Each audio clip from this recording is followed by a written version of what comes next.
pessoas, bem-vindos aí ao módulo 2 da História 3, tá? Módulo esse que vai falar sobre os caminhos e descaminhos do Império da República Velha no Brasil. Então vamos começar aqui com a unidade 1, ou tema 1, tá? O segundo reinado e o fim do Império Brasileiro. Note a palavra Império com I maiúsculo, né? Uma instituição que houve no Estado brasileiro no início, final do século XIX, tá? Início do século XIX até o final. Foi um grande império que durou de 1822 a 1889, tá? Com os imperadores Dom Pedro I e o seu filho Dom Pedro II.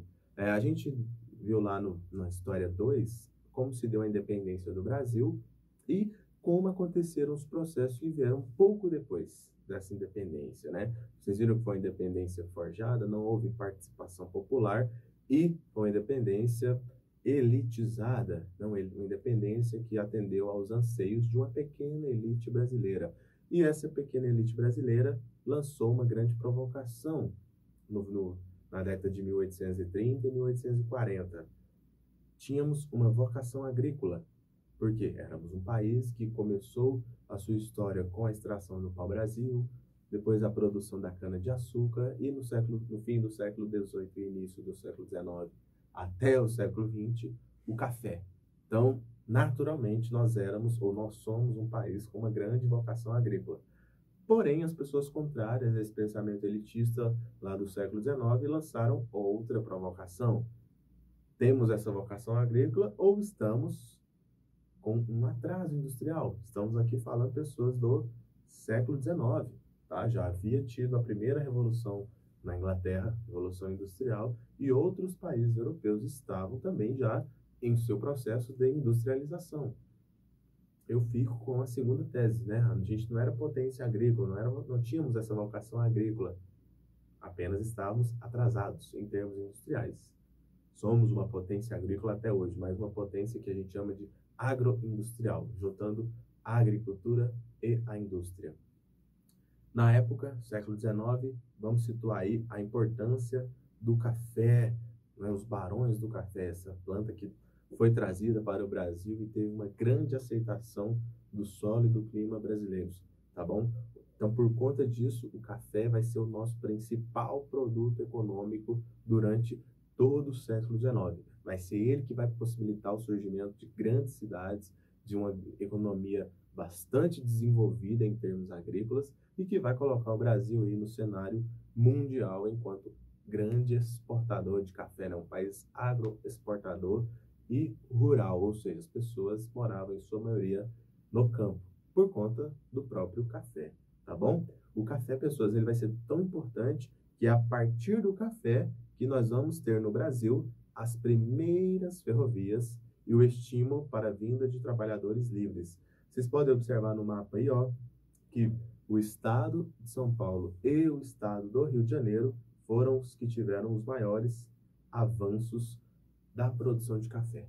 Então, você já começa a entender aí por que muitos estados do Sudeste, né, principalmente esses dois citados, são mais desenvolvidos que outras áreas do mundo, certo?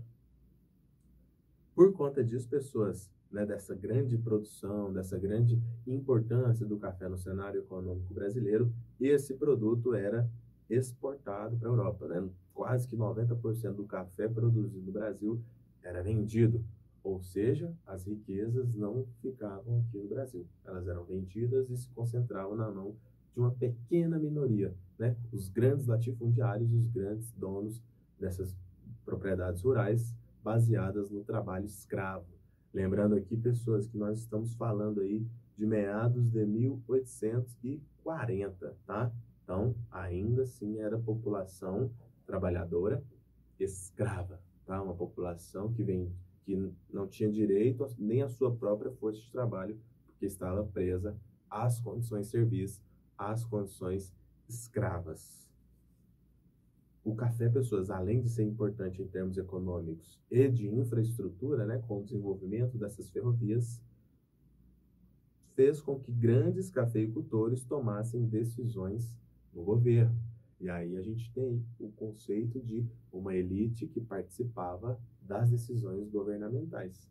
Por isso que nós falamos, a independência foi um anseio das elites. né? Foi um anseio desses cafeicultores que queriam gozar por mais independência econômica, né? Sem restrição à metrópole portuguesa, né? Antes de 1822, tá bom? Então, fiquem ligados a essa ideia aí dos cafeicultores, que vai ser de grande importância para o que vamos ver daqui para frente.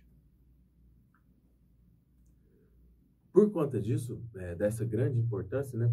Itens importantes também assumem papéis importantes na dinâmica social. E esses itens, em muitos casos, podem gerar uma grande crise. Crise essa gerada devido à mão de obra utilizada, né? Era uma mão de obra escrava, era uma mão de obra onde 100% do trabalho até 1830, 1840 era feito a partir de mão de obras negras africanas escravizadas. E por conta disso, quando você tem uma grande parcela da população brasileira lá no século XIX que era escrava, essa grande parcela da população não consome, não tem dinheiro, não tem salário. Se não tem dinheiro, não tem salário, não tem mercado consumidor. E aí nós temos a figura de um país que estava já no auge da sua industrialização e buscava novos mercados consumidores, a Inglaterra. Em 1845, a Inglaterra vai fazer um decreto que é o Bill Aberdeen. O que era o Bill Aberdeen, professor? Autorizava a captura de embarcações que carregassem africanos com a finalidade de serem escravizados. Então era como se fosse uma polícia em alto mar, uma blitz em alto mar, né? Se visse algum navio trazendo escravos africanos para o Brasil, para qualquer país aqui da América Latina, esse navio era confiscado e os negros eram levados de volta para a África. Pessoas, o tráfico negreiro era um comércio muito lucrativo para quem o fazia, né? Para os traficantes de escravos. Então, qualquer perca, qualquer navio que fosse apreendido, era uma soma considerável de dinheiro que era perdida. Tá? Então, o Bill Aberdeen foi uma forma que a Inglaterra tentou encontrar para fazer com que o Brasil adotasse o fim da escravidão, em 1845. Anos depois, o Brasil, com a lei chamada Eusébio de Queiroz, em 1850, decretou o fim do tráfico negreiro. Ou seja, não pode mais vir escravos trazidos da África para o Brasil. Isso foi consequência do próprio Bill Aberdeen, feito pela Inglaterra. Em 1867, a gente vai ter a construção da ferrovia Santos-Jundiaí. Ferrovia essa que fazia com que a produção de café do interior do estado de São Paulo fosse para o Porto de Santos. Então, quando você tem uma produção escoada para o Porto de Santos, era mais fácil dessa produção ir para outros caminhos, né? para outros países, para outros mercados consumidores. Então, o surgimento da ferrovia Santos-Jundiaí foi de grande importância para a continuidade da produção cafeeira, né? Produção essa que aumentou de forma considerável, porque a ferrovia levava o café de forma mais rápida, mais eficaz, né? Mais eficiente. No mesmo ano, aí, pessoas, em 1850, foi promulgada a Lei de Terras. Que lei era essa, professor? Transformava a terra em mercadoria e evitava que trabalhadores livres e libertos se tornassem pequenos proprietários. Ou seja, nós temos aqui o uso da terra como mercadoria. Você só poderia ter uma quantidade de terra se você pagasse por ela. No caso, aumentou ainda mais a concentração fundiária, fazendo com que os escravos recém-libertos, ou que conseguiam a sua alforria, ou que os imigrantes que começavam a chegar no Brasil por volta de 1850, 1860, não conseguissem adquirir uma pequena porção de terra, né, se sujeitando a trabalhar nas grandes fazendas. Então, pessoas, essa lei ela só acirrou, né, só aumentou ainda mais a concentração de terra na mão de poucas pessoas, né? No caso, os grandes latifundiários que tinham grandes poderes aquisitivos. Olha essa mudança. A terceira mudança, então, nós temos aí a mudança do fim do tráfico negreiro, depois a entrada de imigrantes, né, por volta de 1840, e a terceira mudança faz justamente a chegada desses imigrantes, a partir de 1850 e 1840, né, 1840 e 1850. Começaram a chegar as primeiras levas de europeus que iriam trabalhar na agricultura brasileira. Mas foi a partir do final da década de 70 que essa imigração ganhou força. Então você tem o fim do tráfico negreiro, né? pressão inglesa para que o Brasil acabasse com a escravidão. E, somado a isso, a vinda de imigrantes. Então, se eu tenho imigrantes vindo, eu não preciso de escravos, mas os escravos são mais, vamos dizer assim, mais benéficos para o grande produtor, né? Para o grande fazendeiro. Por quê? Porque não tem custo. É escravo. Você não precisa ter um custo muito elevado, além de uma alimentação que era precária e uma grande fiscalização, né? Porém, pessoas, para essa população, né, para esses grandes latifundiários, manter a escravidão era mais lucrativo, mas as pressões externas eram muito maiores. Por conta disso, o governo brasileiro vai promulgar 3 leis para tentar amenizar essas pressões externas. Então, a primeira lei aí, ó, 1871, Lei do Ventre Livre. Livre todo filho de escravo que nascesse depois da data da promulgação da lei. Então, toda criança que nascesse após 1871 nasceria livre. Entretanto, a mesma lei que fazia com que as crianças fossem livres também tinha uma cláusula que estipulava que os grandes fazendeiros poderiam usar essa criança até os 8 anos de idade. Então, é aquele ditado só para inglês ver, né? Uma lei que existiu, mas não funcionava. Alguns anos depois, em 1885, Lei dos Sexagenários libertava os escravos com mais de 60 anos. Também outra lei só para inglês ver, porque poucos escravos chegavam até os 60 anos. No ano seguinte, vai ser criada aí a Sociedade Promotora da Imigração, em 1886. Olha isso aqui. Foram muitos os conflitos relacionados às condições de trabalho e aos valores pagos aos imigrantes, que eram em sua maioria italianos, espanhóis, alemães e portugueses. Já no século XX, também começaram a chegar os japoneses. Então, você tem vários imigrantes de várias partes do mundo que vêm para o Brasil e que já vêm para cá com uma expectativa de vida, né? Com uma esperança de melhorar, de trabalhar e constituir um patrimônio. Só que eram valores muito baixos. Por que eram valores muito baixos? Porque não pagava nada antes. Então, qualquer pagamento que havia para novos trabalhadores já era algo considerável para os grandes latifundiários. Porém, era um valor muito irrisório, muito baixo para esses trabalhadores que começaram a chegar, né? No caso, os imigrantes italianos, espanhóis, alemães, portugueses e, no século XX, japoneses. Na foto aí, pessoas, nós temos a imagem de uma família italiana que tinha acabado de chegar no Brasil em 1900. Vamos acompanhar essa leitura aqui.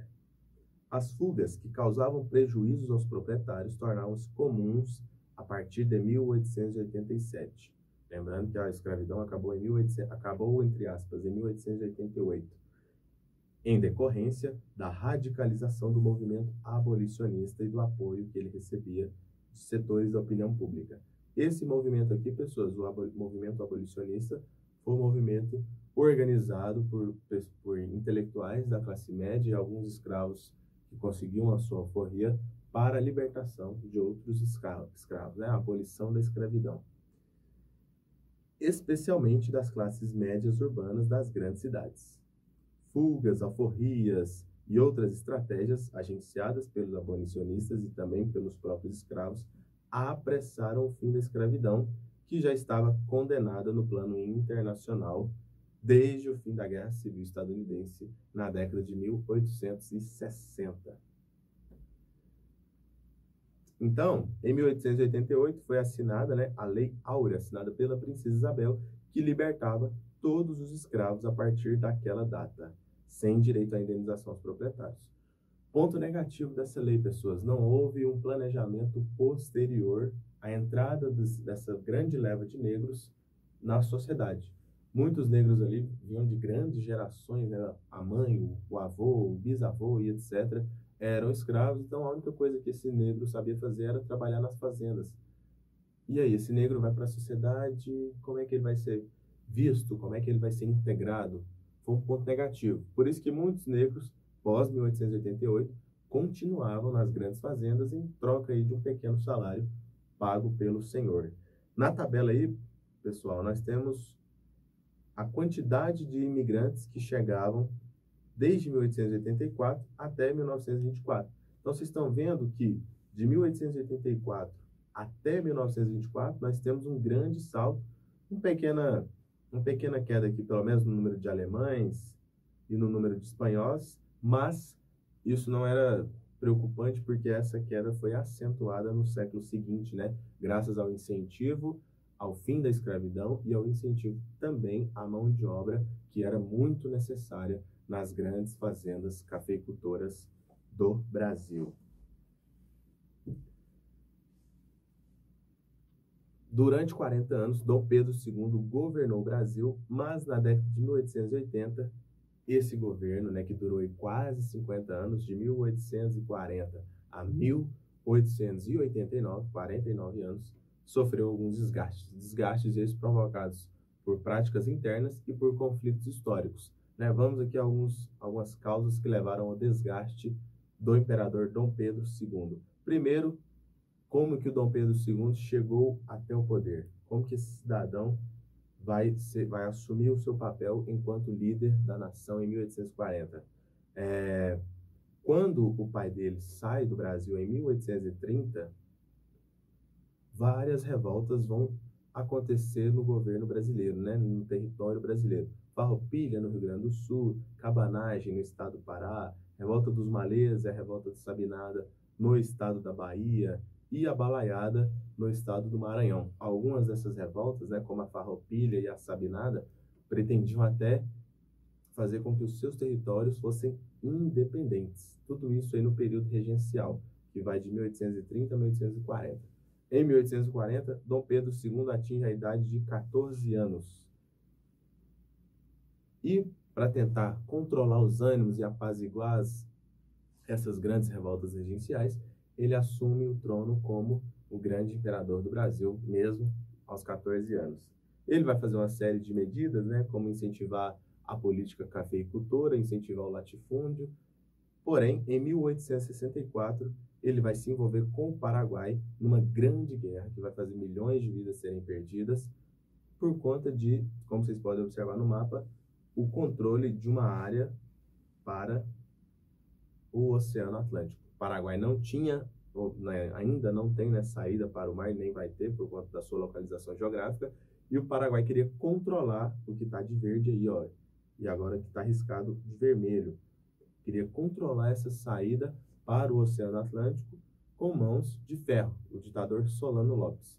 Dom Pedro se juntou com a Argentina e o Uruguai, fizeram essa grande guerra, ganharam do Uruguai, mas mesmo essa vitória fez com que, ao longo da década de 1860, 1870 e 1880, com o fim da escravidão, esse governo do imperador Dom Pedro II tivesse um grande desgaste, chegando ao fim em 1889, com um golpe militar. E aí é o início da República Brasileira, no dia 15 de novembro. A aula essa que a gente vai ver depois. Valeu, até a próxima.